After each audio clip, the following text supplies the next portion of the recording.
In a time when technology often takes the blame for everything from social isolation to shortening attention spans, new research out of Texas offers a refreshingly optimistic counterpoint. Technology use may actually protect our brains as we age. That's right. Contrary to the widespread fears embedded in what's known as the digital dementia hypothesis, this comprehensive meta-analysis found that regular engagement with technology is associated with a significantly lower risk of cognitive impairment later in life.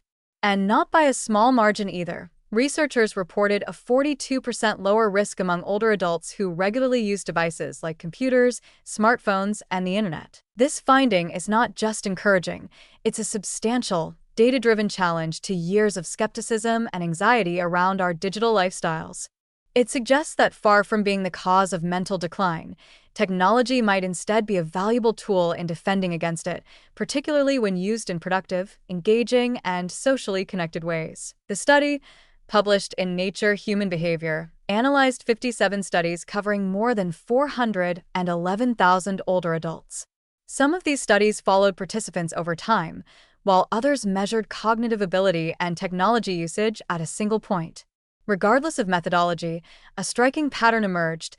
Those who used technology, whether it was for emailing, browsing, using apps, or connecting via social media, tended to show better cognitive performance and lower instances of diagnosed dementia or mild cognitive impairment. Even more compelling is the fact that these benefits persisted after adjusting for factors like education, income, and other lifestyle contributors.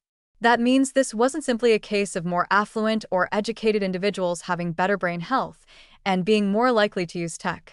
There was something intrinsic to the technology interaction itself that appeared beneficial. Of course, this doesn't mean that every form of technology use is equally helpful or that mindless scrolling on social media is now a prescription for cognitive health. But the sheer consistency of the data is rare and remarkable. Not one of the 136 studies reviewed showed an increased risk of cognitive decline associated with tech use.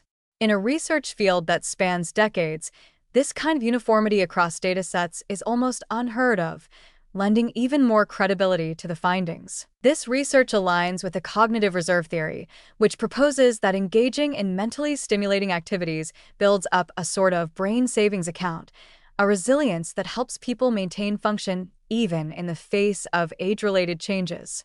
Technology, it turns out, might be one of the more effective ways to build that reserve.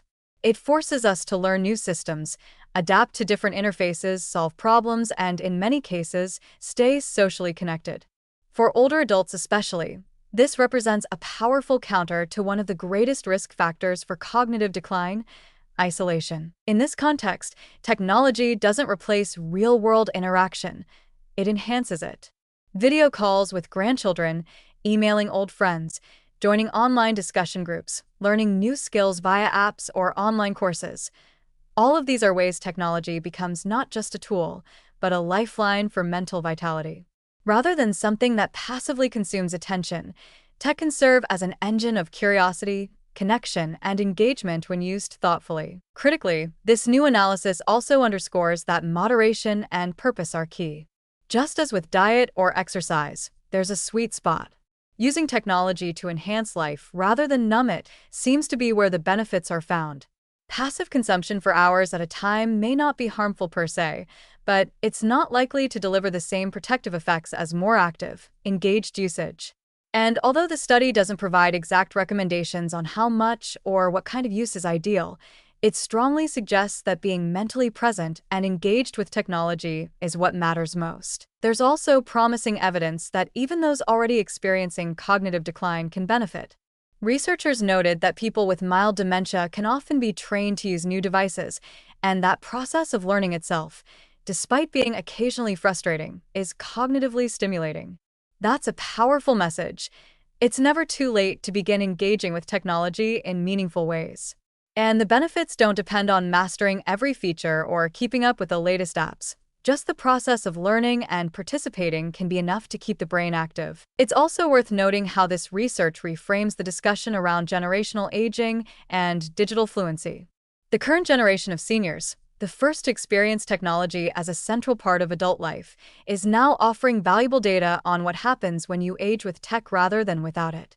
These individuals had to actively learn to use early computers, navigate the internet in its infancy, and adjust to a changing digital world. That process, in and of itself, may have strengthened their cognitive resilience. And as technology becomes even more accessible and intuitive, future generations may enjoy even greater protective effects. This study won't erase every concern about digital overuse or screen time, but it does provide strong, science-backed reassurance that moderate, purposeful interaction with technology is not a threat to our brains. In fact, it may be one of the tools that keeps them sharper longer. For a society facing an aging population and a rising wave of dementia diagnoses, that's not just good news. It's a hopeful path forward. So while we should always be thoughtful about how we interact with technology, we should also recognize its tremendous potential to enrich our lives as we age. When used wisely and with intent, it may help us not only stay connected but stay cognitively strong. That's not a warning, that's a gift.